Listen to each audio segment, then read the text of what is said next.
Bismillahirrahmanirrahim. Assalamu alaikum dear students. I'm your English teacher Khalid Hussain. आज 17th April 2021 new 9th के लिए English के lecture में हम करेक्ट यूज ऑफ वर्ब की एक्सरसाइज नंबर 5 को सॉल्व करने वाले हैं, जो कि आपकी ग्रामर बुक के पेज नंबर 167 पर मौजूद है। उम्मीद करता हूं कि आप इस एक्सरसाइज को निहायत तवज्जो से समझने की कोशिश करेंगे और किसी मसले की सूरत में मुझसे राब्ता जरूर करेंगे ताकि मैं आपकी मुनासिब रहनुमाई कर सकूं। तो चलिए आगाज करते हैं। आज के लेक्चर में हम करेक्ट यूज ऑफ वर्ब की एक्सरसाइज नंबर 5 को सॉल्व करने वाले हैं, जो कि आपकी ग्रामर के बुक के पेज नंबर 167 पर मौजूद है। इस एक्सरसाइज में फ्यूचर इंडेफिनिट टेंस और फ्यूचर कंटिन्यूअस टेंस का इस्तेमाल किया गया है।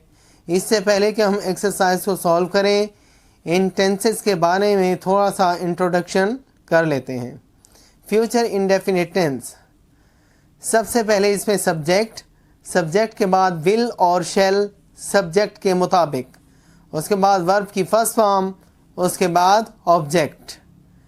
ये टेंस ऐसे काम को जाहिर करता है जो मुस्तकबिल में होगा। मंदरजा झेल एडवर्ब्स इसकी ख़ास निशानियां हैं, जो कि ये हैं next, next day, tomorrow, next week, next year. इसके बाद हम फ्यूचर कंटिन्यूअस की बात करते हैं। फ्यूचर कंटिन्यूअस को समझने के लिए इसके स्ट्रक्चर को देखते हैं। सबसे पहले सब्जेक्ट, उसके बाद विल या शैल के साथ बी का इस्तेमाल, फिर वर्ब की फोर्थ फॉर्म यानी आईएनजी वाली फॉर्म, उसके बाद ऑब्जेक्ट।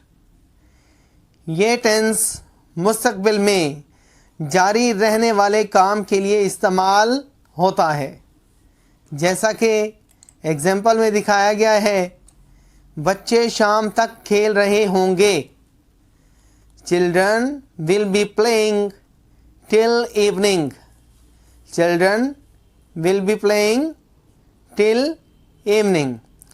ऐसे काम के लिए जो मौजूदा ज़माने में हो रहा हो, लेकिन इसके बारे में यकीन ना हो, ऐसे सेंटेंस के लिए भी हम फ्यूचर कंटिन्यूअस टेंस का इस्तेमाल करेंगे। जैसा कि एग्जाम्पल में दिखाया गया है, बच्चे अब खेल रहे होंगे।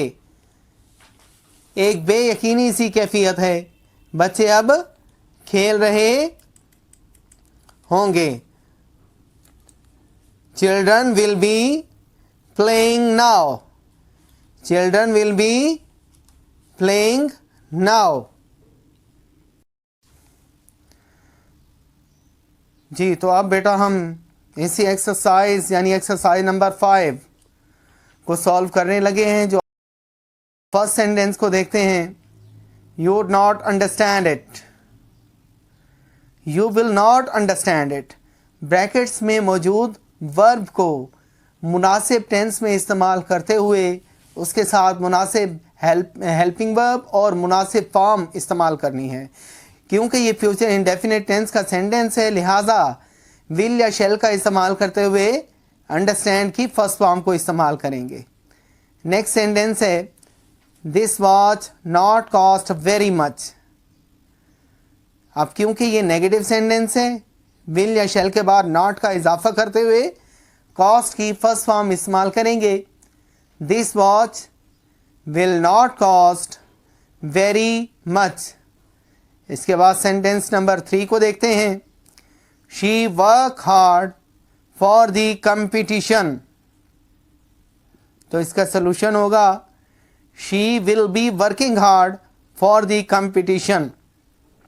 इस एक्सरसाइज में थर्ड सेंटेंस ऐसा है जिसे हम फ्यूचर इंडेफिनिट और फ्यूचर कंटिन्यूअस दोनों में इस्तेमाल कर सकते हैं। यानी इसके लिए दोनों टेंसेस इस्तेमाल किए जा सकते हैं। जैसा कि इस सेंटेंस के सॉल्यूशन में फ्यूचर कंटिन्यूअस टेंस का इस्तेमाल किया गया है।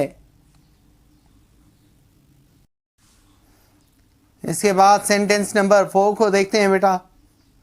I finish this exercise in an hours time. यहाँ पर आप गौर करें, फिनिश वर्ब इस्तेमाल किया गया है, यानी इस फिनिश के साथ हमने मुनासिब हेल्पिंग वर्ब यानी विल या शैल को इस्तेमाल करके इसकी फर्स्ट फॉर्म लिखनी है। तो सेंटेंस बनेगा I will finish this exercise in an hours time. एक बात पर गौर करें, आई और वी के साथ शैल इस्तेमाल किया जाता है, लेकिन इस सेंटेंस में आई के साथ हमने विल का इस्तेमाल किया है, जो कि इस बात की निशानदही करता है कि इस सेंटेंस में किसी काम के करने पर जोर दिया गया है।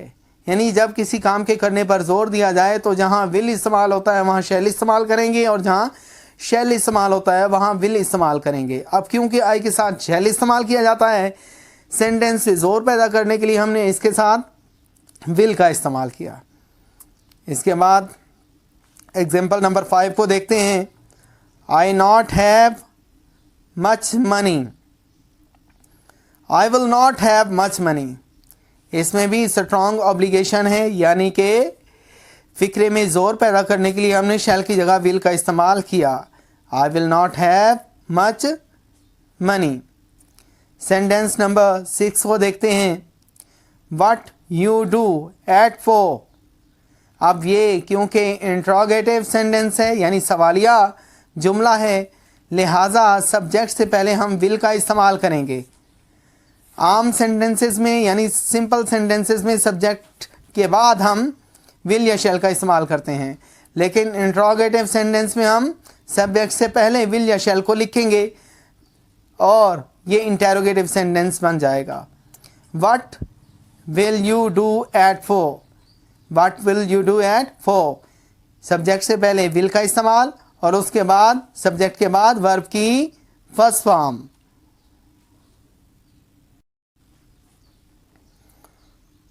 जी बेटा, तो इसके बाद हम सेंटेंस नंबर 7 की तरफ आते हैं। दे ट्रैवल ऑल नाइट। ट्रैवल इसमें वर्ब है जिसके साथ हम विल या शैल का इस्तेमाल करते हुए सेंटेंस को कंप्लीट करेंगे। तो सेंटेंस कुछ इस तरह से बनेगा। They will travel all night. They will travel all night. जी बेटा, तो इसमें हमने जो वर्ब इस्तेमाल किया वो ट्रैवल है। उसके बाद सेंटेंस नंबर 8 को देखते हैं। I wait for you at the usual time. इसमें भी स्ट्रॉन्ग ऑब्लिगेशन है, यानी कि सेंटेंस पर जोर दिया गया है, लिहाजा सेंटेंस में किसी काम के होने पर जोर दिया गया है, लिहाजा आई के साथ हम शैल की बजाय विल का इस्तेमाल करेंगे। तो सेंटेंस कुछ इस तरह से बनेगा। I will wait for you at the usual time. I will wait for you at the usual time. Next sentence यानी सेंटेंस नंबर 9 को देखिए। She learn her lesson in French in the morning. She learn French. She learn her lesson in French in the morning. अब learn जो है इसमें verb है जिसके साथ विल या शैल का इस्तेमाल करके और इसकी फर्स्ट फॉर्म को इस्तेमाल करते हुए हम सेंटेंस को कंप्लीट करेंगे। तो यहाँ पर जो सेंटेंस हमारे सामने आएगा वो कुछ इस तरह से होगा। She will learn her lesson in French in the morning. She will learn her lesson in French in the morning। इसमें हमने विल या शैल के साथ वर्ब की फर्स्ट फॉर्म को इस्तेमाल किया। जी अजीज़ तलबा, तो ये था हमारा आज का लेक्चर। उम्मीद है कि इस लेक्चर की हर एक बात, हर एक चीज़ आपको बखूबी समझ आई होगी। इसके बावजूद अगर आपके जहन में किसी किस्म का कोई सवाल हो तो आप मेरे नंबर पर मुझसे रब्ता कर सकते हैं ताकि मैं आपकी बेहतरीन अंदाज में रहनुमाई कर सकूं और आपको आज का होमवर्क भी व्हाट्सएप कर दिया जाएगा। आप उस होमवर्क के मुताबिक इस एक्सरसाइज की प्रैक्टिस कीजिए और किसी भी मसले की सूरत में हमसे रब्ता कीजिए। I shall wait for you. Thank you.